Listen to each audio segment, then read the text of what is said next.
Hello दोस्तों, आपका स्वागत है प्राचीन इतिहास लेक्चर 2 में मानव का विकास एवं पाषाण युग। अब हम देखते हैं प्राचीन इतिहास लेक्चर 2 मानव का विकास एवं पाषाण युग। प्राचीन भारत के इतिहास के निर्माण में भूगोल की भूमिका। प्रश्न है, प्राचीन भारत के विकास में भौगोलिक कारकों की व्याख्या करें।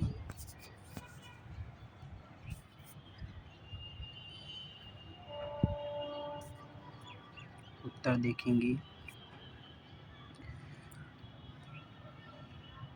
भूगोल किसी काल और क्षेत्र के इतिहास को गहराई से प्रभावित करता है। नेपोलियन जैसा महान योद्धा भी भूगोल के महत्व को समझता था और उसने कहा था कि यदि मुझे किसी क्षेत्र के भूगोल की जानकारी हो तो मैं उसका इतिहास बदल सकता हूँ। अर्थात भूगोल केवल मानचित्र की जानकारी नहीं है, बल्कि इतिहास बनाने का आधार है। भूगोल और इतिहास आपस में गुंथे हुए हैं। ज्ञातव्य है कि प्राचीन भारत का भूगोल उसके राजनीतिक, सामाजिक, सांस्कृतिक एवं आर्थिक विकास को गहराई से प्रभावित करता है। देश की विविध भौगोलिक विशेषताएं जैसे ऊंचे हिमालय, विस्तृत मैदान, दक्कन का पठार अनेक चुनौतियां और संभावनाएं लेकर आए, जिन्होंने भारतीय सभ्यता को सदैव आकार दिया है। अब हम इसमें कुछ कीवर्ड हाईलाइट कर देते हैं। ऊंचे हिमालय, विस्तृत मैदान, दक्कन का पठार।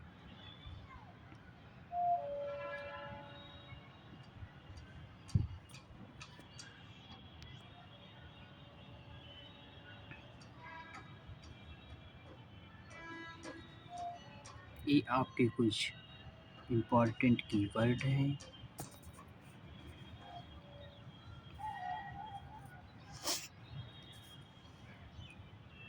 अब हम देखेंगे हिमालय की भूमिका।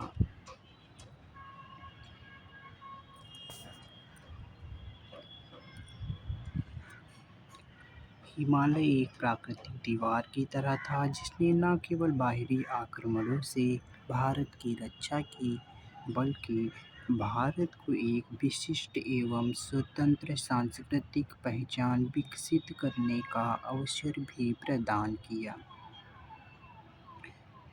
इस कारण भारत में विचार, धर्म, दर्शन की परिपक्व परंपराएं विकसित हो सकीं। हिमालय की ऊंचाई के कारण लंबे समय तक भारत विदेशी आक्रमणों और कठोर उत्तर की जलवायु से सुरक्षित रहा। परिणामस्वरूप वैदिक संस्कृति, साहित्य, दर्शन विकसित हो सके। दूसरे शब्दों में, भारतीय सभ्यता ने अपनी स्वतंत्रता धार्मिक, दार्शनिक, सामाजिक परंपराएं विकसित की, जो कि अन्य संस्कृतियों से भिन्न थीं। निष्कर्षतः हिमालय ने एक भौगोलिक सीमांकन कर भारत को एक सांस्कृतिक इकाई के रूप में सुरक्षित रखा। भारत की भौगोलिक अवस्थिति।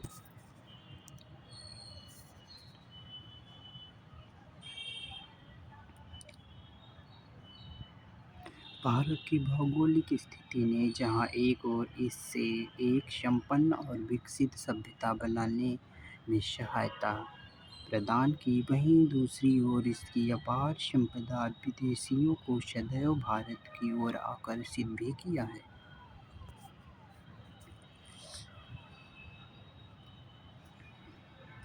ईरानी आक्रमण से लेकर नादिर शाह ने आक्रमण तक भारत पर उत्तर पश्चिम से विदेशी आक्रमण होते रहे। जब स्थल मार्ग का महत्व कम हुआ और जलमार्ग युग प्रारंभ हुआ, तब भी भूगोल जो अपनी अहम भूमिका निभाई। भारत की भौगोलिक स्थिति, विशेषकर इसके तटीय क्षेत्र, यूरोपीय शक्तियों को अपनी ओर आकर्षित करने लगी और पुर्तगालियों के साथ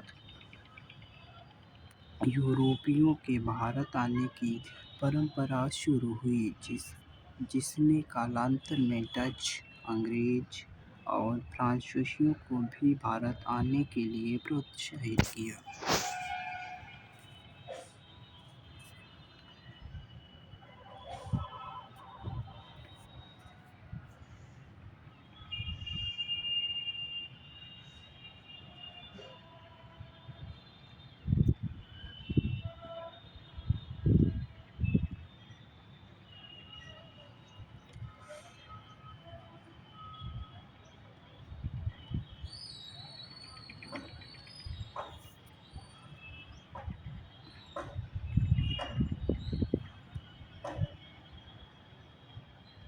इसमें भारत का इतिहास कई शताब्दियों तक प्रभावित हुआ।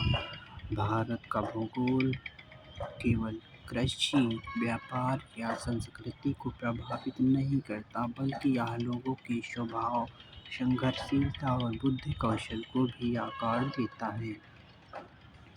विशेष रूप से निर्जन, दुर्गम, प्रतिकूल भौगोलिक क्षेत्र भारत में अनेक वीर और पराक्रमी योद्धाओं के उदय का कारण बने हैं। कोंकण की भौगोलिक संरचना में मराठों को गुरिल्ला युद्ध पद्धति में दक्ष बनाया। शिवाजी महाराज ने इसी दुर्गम भूगोल का लाभ उठाकर एक सशक्त मराठा साम्राज्य की नींव रखी। दूसरी ओर थार मरुस्थल की कठोरता परिस्थितियों में जीवन यापन करने वाले राजपूतों में साहस, आत्मविश्वास और सैन्य कौशल विकसित हुआ।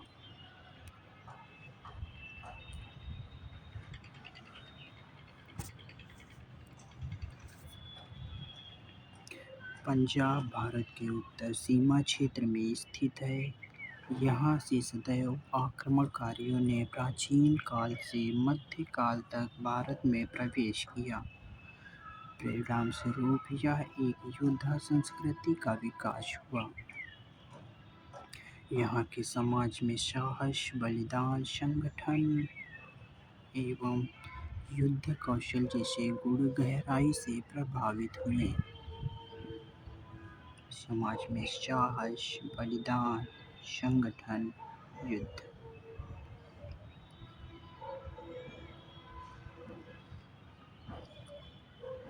निष्कर्ष।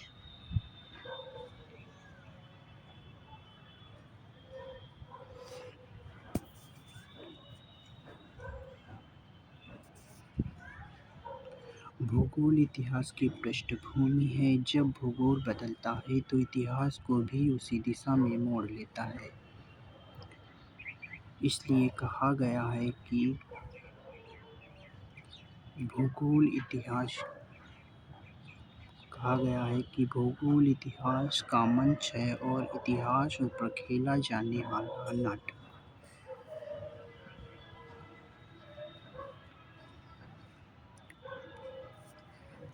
अब हम चर्चा करते हैं अपने नेक्स्ट टॉपिक, मानव का उद्विकास।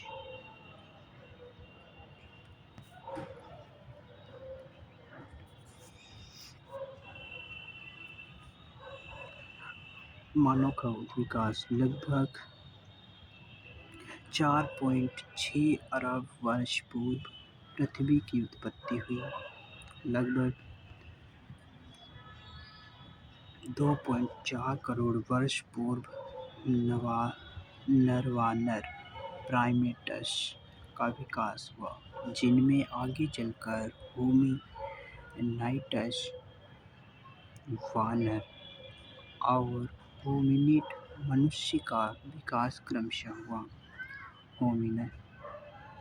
होमिनाइड्स में जानवर सदस्य गुणों की प्रमुखता होती है, जबकि होमिनिड में मानव जैसे गुण विकसित होते हैं।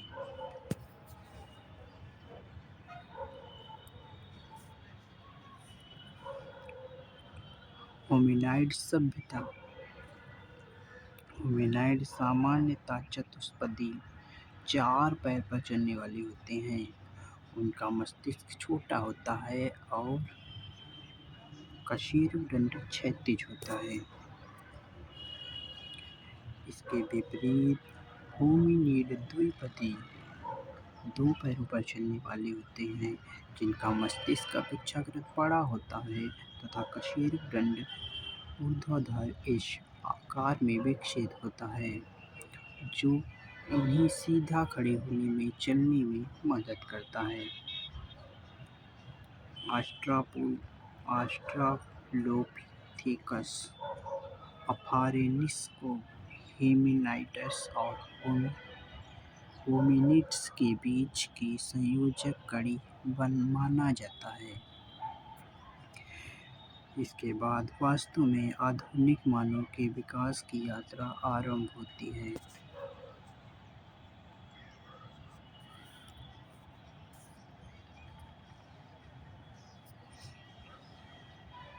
होमिनिड का क्रमिक विकास। होमिनिड का क्रमिक विकास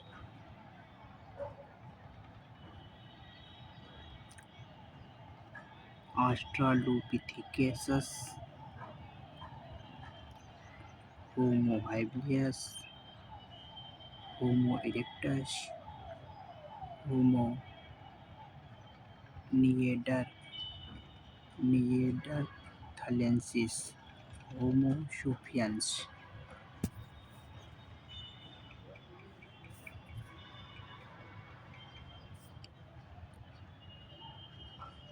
नंबर 1, ऑस्ट्रालोपिथेकस। इसमें सीधे खड़े होकर चलना प्रारंभ किया मनुष्य ने, और छोटा मस्तिष्क तथा प्रारंभिक उपकरणों का प्रयोग किया मनुष्य ने।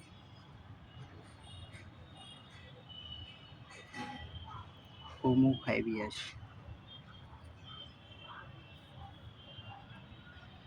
पत्थर के प्राथमिक औजारों का निर्माण और प्रयोग किया।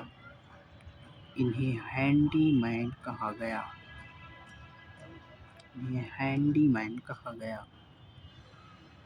होमो इरेक्टस। पूरी तरह सीधा चलना प्रारंभ किया मनुष्य ने। समूहों में जीवन व्यतीत किया। नंबर 4,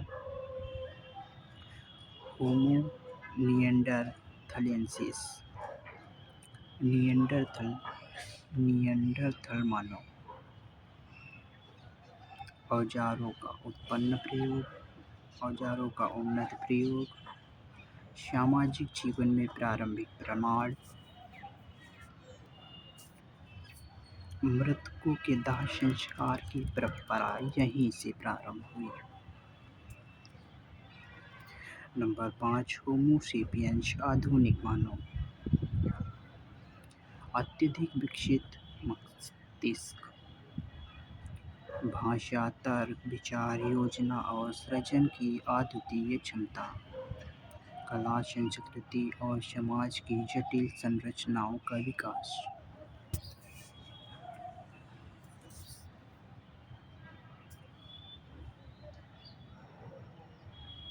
निष्कर्ष। होमो सेपियंस को आधुनिक मानव कहा जाता है क्योंकि इनमें सोचने, समझने, तर्क करने तथा समस्या समाधान की अद्वितीय क्षमता विकसित हुई, इसलिए इन्हें बुद्धिमान मानव भी कहा जाता है।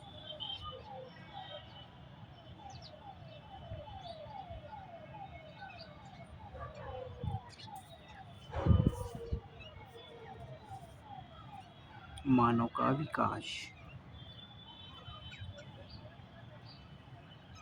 सर्वप्रथम मानव का विकास अफ्रीका में हुआ, जहाँ से वे अन्य महाद्वीपों में प्रवेश किया। इस सिद्धांत को आउट ऑफ अफ्रीका सिद्धांत भी कहा जाता है।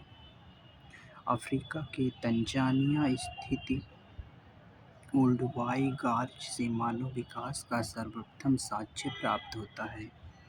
भारत के संदर्भ में मानव के सर्वाधिक पुराने प्रमाण नर्मदा घाटी, नर्मदा मानव और शिवालिक की पहाड़ियों से प्राप्त हुए हैं। पाषाण काल, यह मानव इतिहास का सबसे प्रारंभिक चरण था।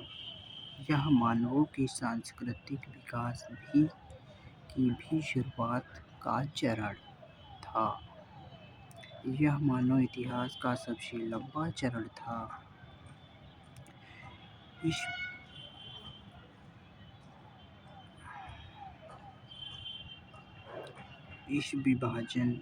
इसका विभाजन मुख्य रूप से दो आधारों पर किया गया था।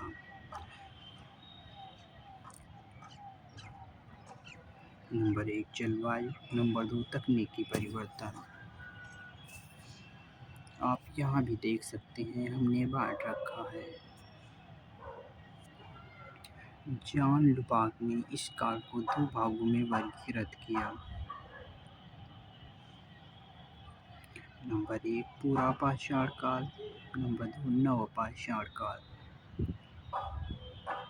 पूरा पाषाण काल और नवपाषाण काल के संक्रमण काल को मध्य पाषाण काल कहा जाता है।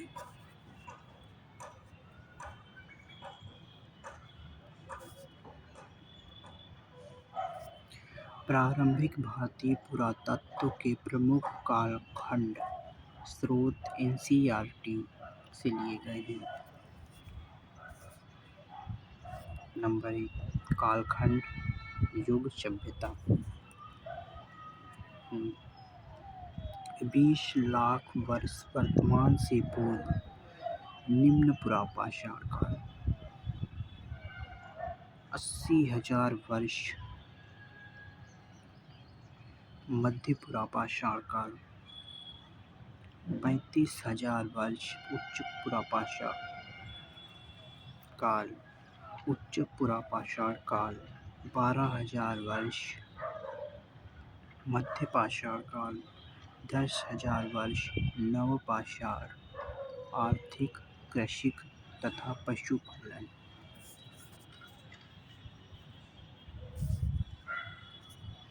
पूरा पाषाण काल की विशेषताएं। इसका शाब्दिक अर्थ पुराना प्रस्तर युग। इस काल के पत्थर के औजार, नगर, अगड़, अपरिष्कृत तथा क्रूर प्रकार के थे। इस काल में मनुष्य आग का आविष्कार कर लिया था, किंतु नियंत्रण की शक्ति नहीं थी। इसका मतलब है कि इस समय मनुष्य ने आग की खोज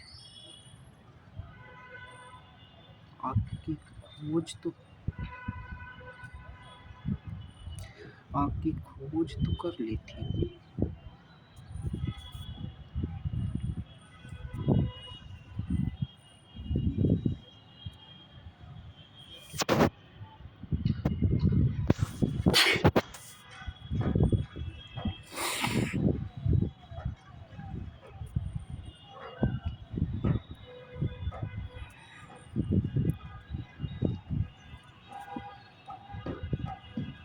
पूरा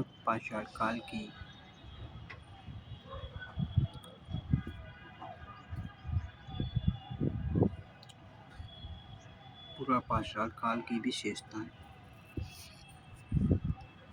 नंबर 1 इसका शाब्दिक अर्थ पुराना प्रस्तर है। इस काल के पत्थर के औजार, अगड़, अपरिष्कृत तथा क्रूर आकार के थे। इस काल के मनुष्य ने आग का आविष्कार कर लिया था, किंतु नियंत्रण की शक्ति नहीं थी। मनुष्य मुख्यतः खाद्य संग्रहकर्ता तथा अखेटक था। शिकार के लिए इस काल में मनुष्य ने समुदाय में रहना प्रारंभ किया। इस काल में सबसे पहले मनुष्य ने औजार के रूप में हस्तकुठार का प्रयोग किया। उपविभागों की विशेषताएं: निम्न पुरापाषाण काल, मध्य पुरापाषाण काल, उच्च पुरापाषाण काल।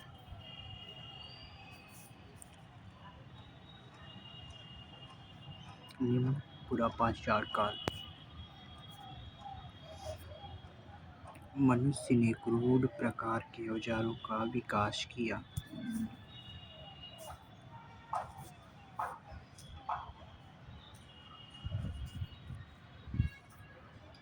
मध्य पुरापाषाण काल।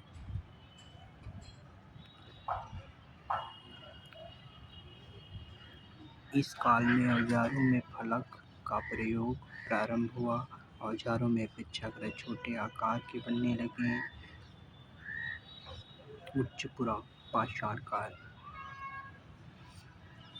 मनुष्य ने गुफाओं की दीवारों पर चित्रकला प्रारंभ की। इसका प्रमाण भीमबेटका उत्तर प्रदेश से मिलता है।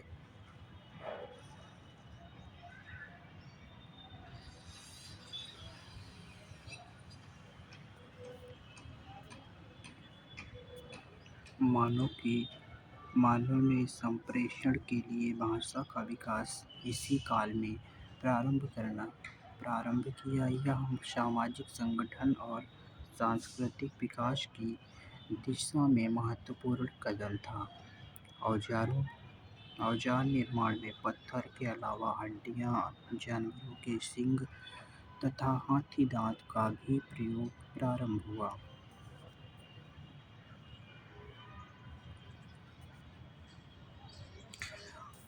तो दोस्तों, आज का लेक्चर हमारा यहीं पर समाप्त होता है। मिलते हैं कल नेक्स्ट वीडियो में।